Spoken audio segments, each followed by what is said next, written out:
¿Qué rol juega la gratitud en el desarrollo y crecimiento personal y en la búsqueda de una vida plena y la felicidad, obviamente? La gratitud es, yo creo que, un ejercicio necesario para saber valorar lo que se tiene.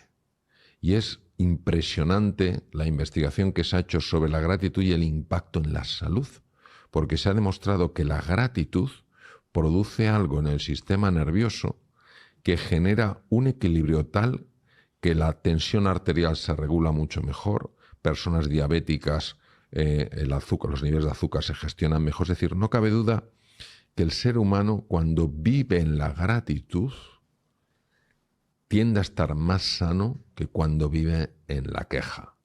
Y es una estrategia muy sencilla, muy útil, muy estudiada en hospitales de la talla, la Clínica Mayo en Rochester, Minnesota, donde tú antes de acostarte, o sea, antes de dormirte, recuerdas 3 o 4 cosas por las que te sientes agradecido y vas a ver cómo las encuentras. O sea, uno da por hecho que todo el mundo ve. No, hay mucha gente que es invidente, o que todo el mundo oye. No, hay mucha gente que no puede oír la música ni puede oír la voz de sus hijos.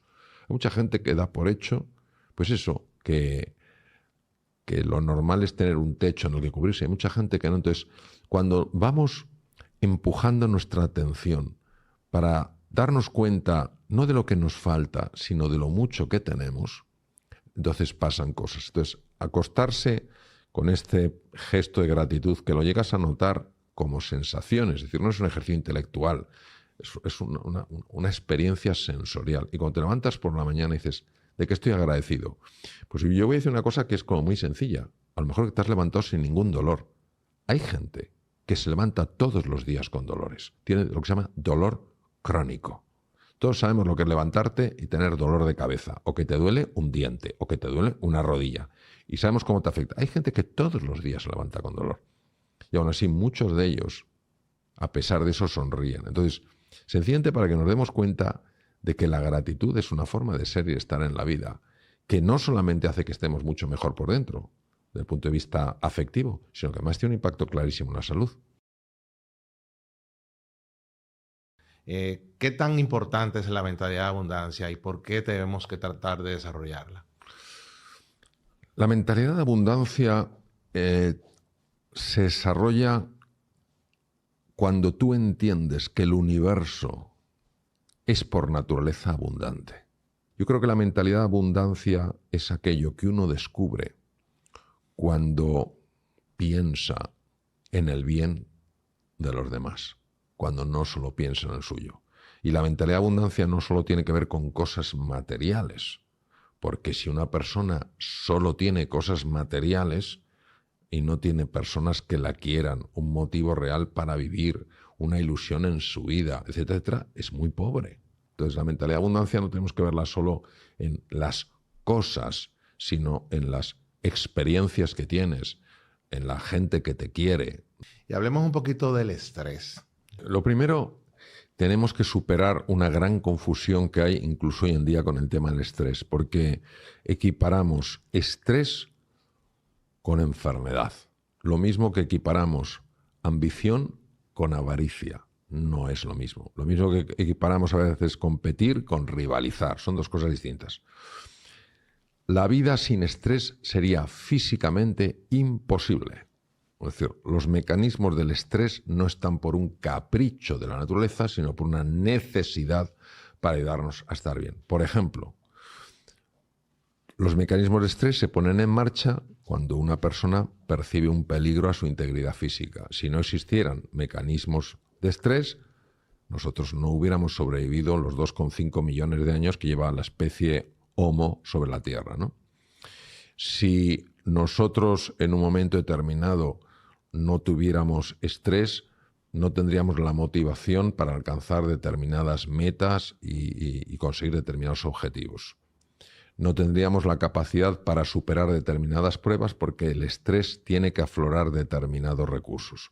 Por tanto, el estrés en su conjunto no es malo, es una reacción del organismo que incluye la dimensión física, la dimensión mental, emocional, relacional, etc., ante una novedad.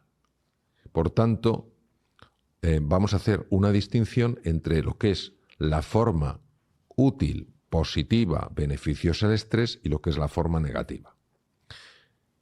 ¿Qué es la forma negativa de estrés? De hecho, tiene un nombre distinto, se llama distrés. Lo mismo que la forma positiva se llama eustrés. Estas son dos palabras que inventó pues, el padre de todo el estrés, el profesor austríaco Hans Selye. Entonces, el eustrés está muy bien quedándose donde está. Porque en ese momento en España decimos nos ponemos las pilas, nos ponemos más atentos, tenemos más energía, hay una mayor liberación de adrenalina. Esto es muy típico, por ejemplo, en cirugía. En cirugía, siempre que haces una intervención, sobre todo si son intervenciones complicadas o intervenciones de urgencia, tienes un punto de eustrés. Y ese punto de eustrés te ayuda a estar mucho más enfocado, no estar distraído, eres mucho más rápido, tienes más agilidad, no te cansas. Yo he hecho operaciones de 9 horas seguidas, una única operación y no te crees el nivel de aguante físico que puedes tener prácticamente sin moverte, porque el cirujano opera de pie, no se sienta como un oftalmólogo, como un neurocirujano, ¿no? Entonces, ¿qué es el distrés? El distrés es la forma crónica de estrés, es decir, no hay recuperación. Es decir, un cirujano, después de hacer una operación larga, tiene que descansar, tiene que recuperarse. Un ejecutivo, después de llevar a cabo un proceso complicado, una reunión difícil, en fin, todas estas cosas, tiene que descansar. Una persona que está estudiando en la universidad o en el colegio, después de un tiempo de intenso, tiene que descansar. Un padre, una madre que están dedicándose a sus hijos y les requiere muchísima dedicación, pero el momento que tienen que descansar. ¿Qué es el distrés? El distrés es cuando tú quitas esos periodos de recuperación. Hoy sabemos que el gran problema en nuestra sociedad es que no hay procesos de recuperación. Estamos constantemente experimentando picos de estrés. Y esta forma de estrés es diferente hasta desde el punto de vista bioquímico. Porque si bien hay cierto nivel de adrenalina, empieza a hacerse como dominante una hormona diferente que es el cortisol. Y el cortisol, liberado de esta manera, de forma constante y con cifras que pueden ser 20% superior a lo normal, es muy dañina al organismo. Entonces, esto es lo primero que tenemos que reconocer, que hay dos formas. Y que nos hemos acostumbrado a considerar que el estrés es siempre malo cuando es el distrés. Por tanto, ¿qué es lo primero que yo recomendaría a una persona? Lo primero que le diría es lo siguiente. Por más glamuroso que parezca que sea o que es el estar estresado, no es que no tengo tiempo para nada, esto es una ficción, esto es una falacia, esto es una mentira. Una persona distresada, una persona con estrés crónico es una persona cuya eficiencia se reduce de una manera brutal, cuyas relaciones se deterioran, cuya salud física empeora, cuyo estado de ánimo cae en picado. Por tanto, no tiene nada ventajoso. Mira Ney, que yo soy una persona que por entrenamiento siempre busco algo positivo en todo. Llevo años estudiando el distrés, hemos hecho trabajos de investigación con el distrés. No he encontrado nada positivo en el distrés. Nada. Nada. Entonces, ¿qué quiere decir? Pues que no tiene sentido. ¿Qué podemos hacer? Pues imponernos pausas de recuperación. Entender que la recuperación no es un lujo, es una necesidad. Las vacaciones no son un lujo, son una necesidad. Poder descansar un fin de semana, aunque sea unas horas, no es un lujo, es una necesidad. Y nuestra sociedad no para de inventar nuevos medicamentos para reducir la ansiedad y la depresión y no se va al origen, que es muchas veces la falta de recuperación. Da la sensación que una persona, todos tenemos agendas complicadas, eso no lo podemos negar, pero da la sensación de que la persona más exitosa es la que no tiene un minuto para nada. Bueno, yo creo que esto es un error, que lo compramos con mucha frecuencia, pero no es así. Entonces, yo lo que diría es, hay que buscar momentos de recuperación a lo largo del día. El propósito. Hablemos del propósito. Para mí el propósito no responde a la pregunta ¿por qué?, sino a la pregunta ¿para qué? Entonces, yo escribo un libro que se llama El Guardián de la Verdad y la Tercera Puerta del Tiempo, y en la portada, que es una portada como de viajes, pone una frase: ¿para qué has venido a este mundo? O sea, el propósito, descubrir tu propósito es descubrir para qué has nacido. No has nacido por casualidad. Nadie ha nacido por casualidad.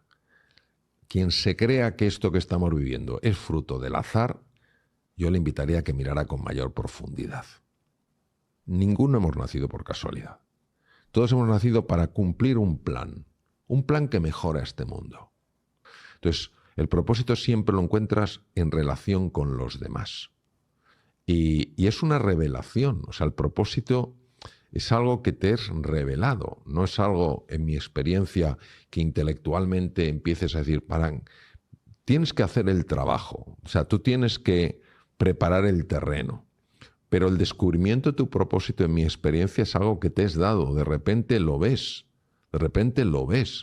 Y es muy difícil que encuentres tu propósito si no está incluido en lo que haces un sentido de contribución. Porque la palabra que más se acerca a propósito para mí es contribución. Siempre que tú estés haciendo una contribución, aunque sea una sonrisa mientras estás atendiendo a una persona en tu comercio, o haciendo un programa que puede ayudar a las personas, o aquí en esta entrevista, pues que algún mensaje pueda serle de ayuda a los que nos escuchen y nos vean. Eso ya estás siguiendo tu propósito. Porque eso es lo que realmente le da incentivo a la vida. O sea, si todo empieza en mí y acaba en mí, pues eso se queda un poquito vacío. Si yo veo que lo que hago está ayudando a otras personas, como la felicidad siempre es algo compartido, el bienestar subjetivo es propio de uno porque es el goce de los sentidos. Pero la felicidad es el gozo del corazón. No puede haber gozo del corazón sin unión, sin encuentro. Entonces, yo creo que no nos tenemos que obsesionar con el propósito, sí enfocarnos en que todo lo que hagamos tenga una orientación a contribuir, aunque sea de una forma muy sencilla, a hacer de este mundo un lugar mejor. El propósito nunca te lleva a querer brillar, lo que te invita es a querer iluminar para que otros puedan brillar. Y yo creo que ese punto es muy importante porque está muy separado del ego humano. El ego humano no entiende el propósito, porque claro, el ego humano no entiende de la contribución.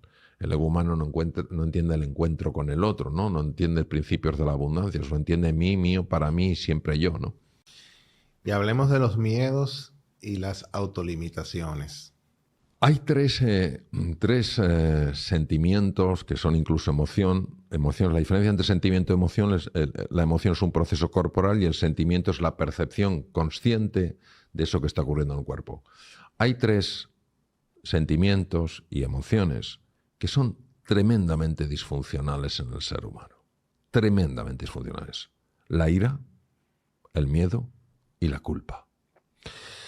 La ira tiene dos expresiones. La ira exterior, que podemos ver desde la persona que insulta, hasta la persona que hace gestos de amenaza, hasta la persona que golpea o incluso mata. Pero hay una forma mucho más oculta, que es la ira encerrada, la ira contenida, el volcán durmiente. Y que en un momento determinado tu hijo, tu hija, tu pareja, un compañero, un amigo dice algo y saltas con una tremenda violencia, ¿no?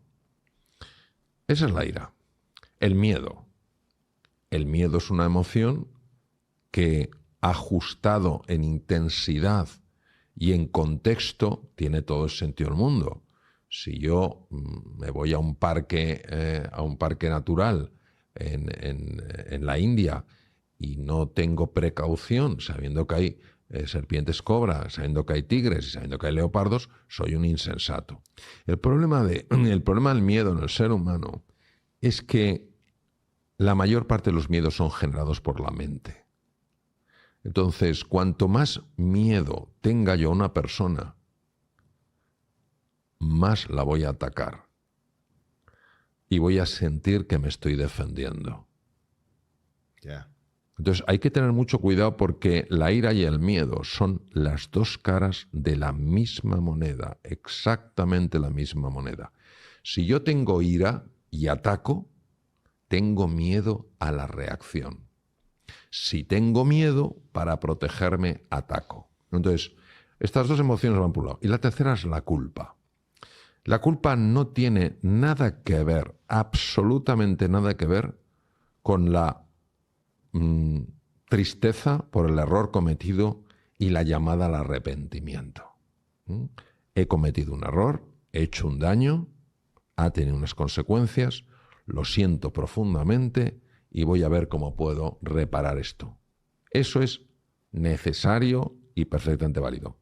La culpa es el castigo que yo infrinjo en otra persona o en mí para hacerme sufrir de forma constante. Me hago sufrir porque soy culpable de lo que hice. Me hago sufrir porque soy culpable de lo que soy. Me hago sufrir porque cometeré errores y meteré la pata. Entonces la culpa es devastadora. Y los tres, yo le llamo los tres jinetes del apocalipsis, porque la ira, el miedo y la culpa van siempre de la mano. Entonces, ¿qué te diría? Lo primero que te diría es que es absolutamente esencial vigilar la mente. Y cuando tú sientas ira, lo primero que tienes que hacer es no abrir la boca y no mandar un email y no llamar por teléfono o mandar un WhatsApp, porque eso es una bomba de relojería. Yo a veces lo he comentado en algún curso que he dado, digo, si estás muy enfadado con alguien, le quieres mandar un email y dices, no, este es el email que le toca mandar, tú te lo mandas a ti mismo y lo lees al día siguiente. Pues si lo lees en el momento, dices, perfectamente justifica. Cuando ves al día siguiente que se ha reducido toda la tensión emocional, dirás, menos mal que no lo mandé. Lamentablemente a veces, por no saber sujetar nuestra lengua, pronunciamos el discurso que más vamos a lamentar. Entonces, lo primero ante la ira es no te dejes llevar por ella. No niegues que la tienes, porque si la intentas bloquear, la ira te va a salir por otro lado. Reconoce que tienes ira aunque sea con tus seres más queridos. Es decir, no la bloquees. En segundo lugar, no actúes en base a la ira. Tú puedes tener ira, pero tú tienes la capacidad de no responder, de no reaccionar de acuerdo a esa ira. En tercer lugar, lo que tienes que hacer es observar la ira. Tienes que desapegarte de la ira. Sé que es difícil, también sé que se puede hacer. Es decir, intenta tomar distancia y observa esa ira, cómo está afectando tu cuerpo. Notarás a lo mejor que se te contrae la mandíbula, notarás que la respiración es más torácica. Obsérvalo. El simple distanciamiento es como si le quitara potencia a esa ira. Luego toma 3 respiraciones profundas. 1, 2 o 3. Y finalmente hazte una pregunta. ¿Qué es lo más importante aquí? Y entonces descubrirás que lo más importante aquí no es reaccionar, sino responder. Como todo pide un entrenamiento, y cuanto mejor nos entrenemos, mejor vamos a poder gestionar esto. El miedo, exactamente lo mismo. Si la mayor parte de los miedos son absolutas creaciones de la mente para bloquearnos. Descartes, un filósofo de la talla de él, el padre de la filosofía racionalista, escribió una carta al final de su vida que decía: mi vida estuvo llena de preocupaciones, la mayor parte de las cuales jamás sucedieron. Es decir, todo lo que es la proyección de un futuro horrible, empezar a sufrir ya, esos miedos son verdaderas engaños de la mente, lo que los hindús llaman maya, ¿no? de un espejo erróneo. ¿Y qué es lo que yo recomiendo? Yo lo que recomiendo es conocer la realidad. Para conocer la realidad tenemos que dejar de juzgar y empezar a explorar. Es decir, alguien dice una cosa y ya me lleno de ira, porque he dado por hecho que lo que yo he interpretado es la única realidad. Y no es la realidad, es una realidad, la mía. Si yo en ese momento juzgo y condeno y castigo, me sale mi ira o mi miedo, porque si mi ira le afecta a otra persona a ver cómo contraataca, yo no podré conocer. Si yo tengo la humildad de decir, mi realidad no es la realidad, es una realidad. ¿Qué es lo que has querido decir? Explícamelo. Muchísimas veces nos vamos a dar cuenta que la interpretación que hemos hecho no se ajusta para nada con la intención de la persona. Y al final uno tiene que hacerse una pregunta muy sencilla. ¿Cuál es la consecuencia de la ira y el miedo en el cuerpo? Pues yo te voy a poner un ejemplo, ¿eh? Conozco una persona magnífica. En un momento de ira, se quedó sin ver por un ojo. Pero de repente lo llevaron a urgencias. Wow. Cuando me lo comentó, llevaba ya 17 operaciones por desprendimiento de retina. 17. La habían operado 17 veces. Yo no sabía que se podía operar la retina tantas veces. En un momento de ira, se te puede romper un vaso cerebral. Puedes tener un infarto de miocardio. Entonces, el propio cuerpo nos está diciendo que esas emociones, aunque nos parecen justificadas, no lo son. No lo son. Podemos establecer límites con firmeza sin tener que ser asesorados por la ira.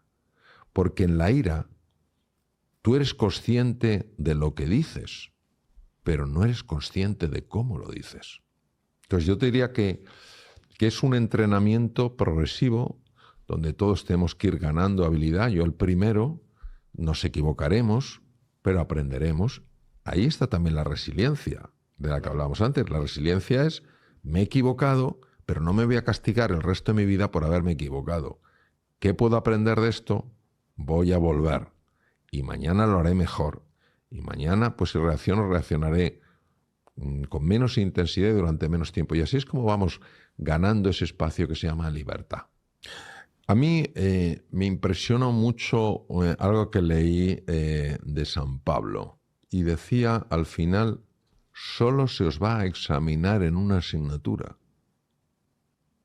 en el amor. Y yo la verdad es que me quedé muy sorprendido. Dije, oye, cantidad de cosas que te pueden examinar en la vida en el amor. Y en su canto al amor habla de la sabiduría, habla no sé qué, de dominio de las lenguas y al final el amor. Entonces vamos a profundizar un poco en esta frase, para mí, tan sumamente acertada y profunda. El amor es el antídoto natural del miedo. ¿Por qué? Porque cuando tú amas a una persona, no la tienes miedo. Y porque cuando una persona te tiene miedo, pero se siente amada por ti, deja de tener miedo. Entonces, ¿de qué amor estamos hablando? No estamos hablando del amor como lo entendemos las personas, de forma que es un intercambio. Yo te amo si eres como yo quiero que seas. ¿Eh? O me correspondes. O, claro, yo te amo si tú me correspondes.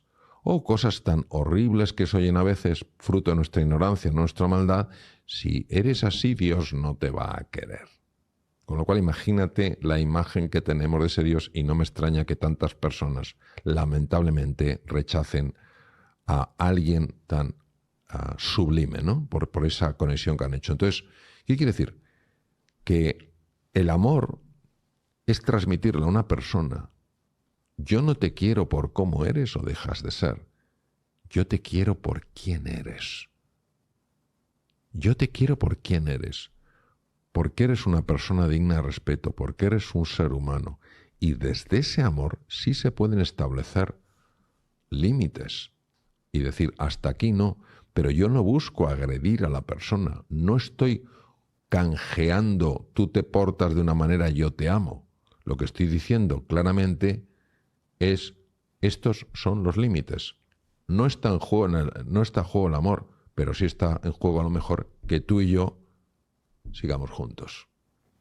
¿Y qué rol juega en todo esto la autocompasión y el autocuidado? Primero tenemos que entender qué es la compasión, porque la compasión tiene muy mala prensa.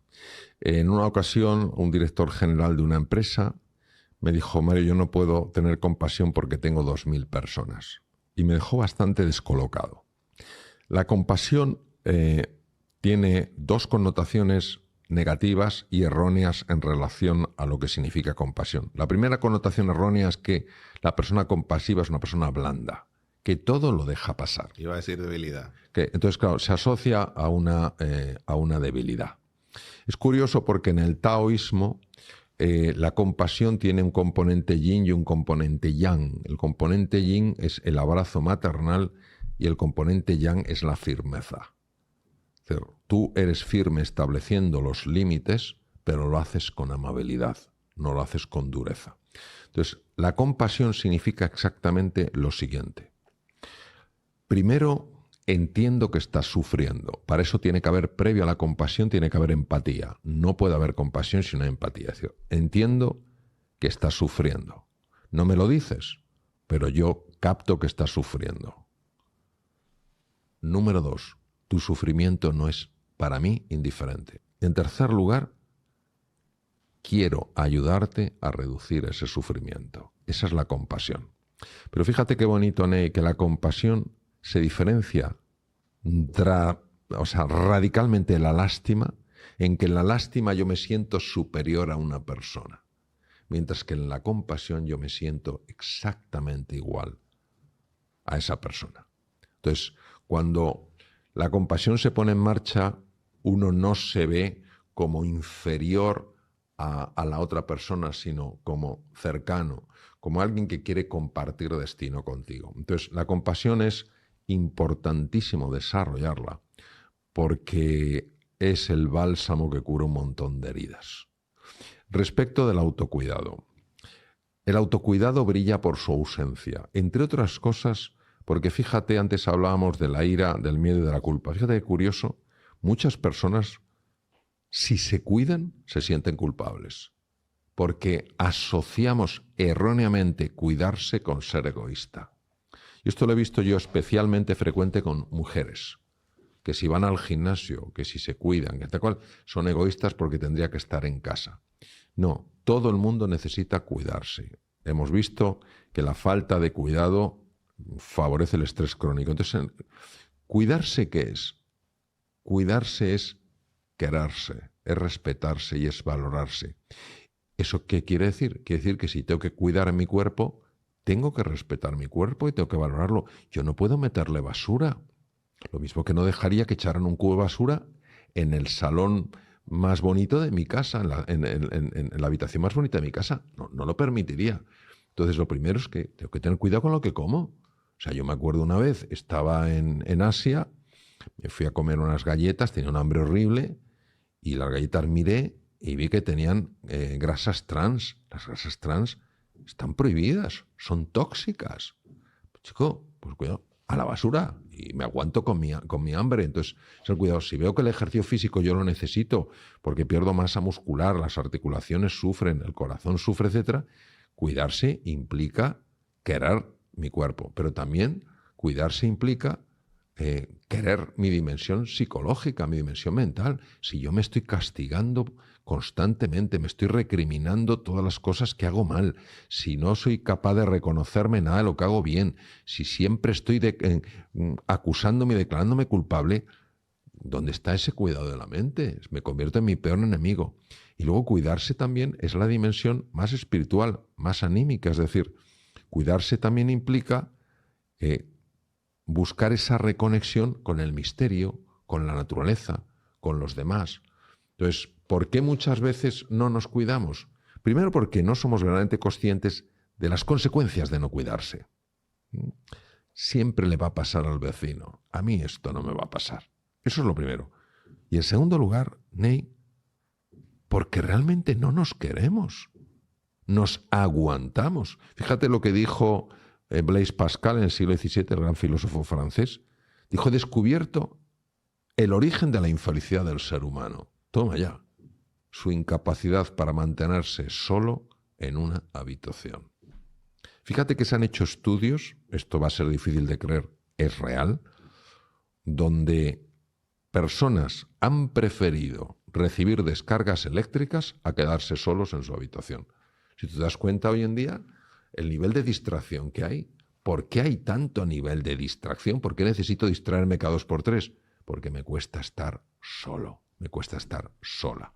Entonces yo creo que cuando nos queramos un poco más y seamos conscientes de las consecuencias beneficiosas de cuidarse y de las consecuencias negativas de no cuidarse, no lo tomaremos en serio.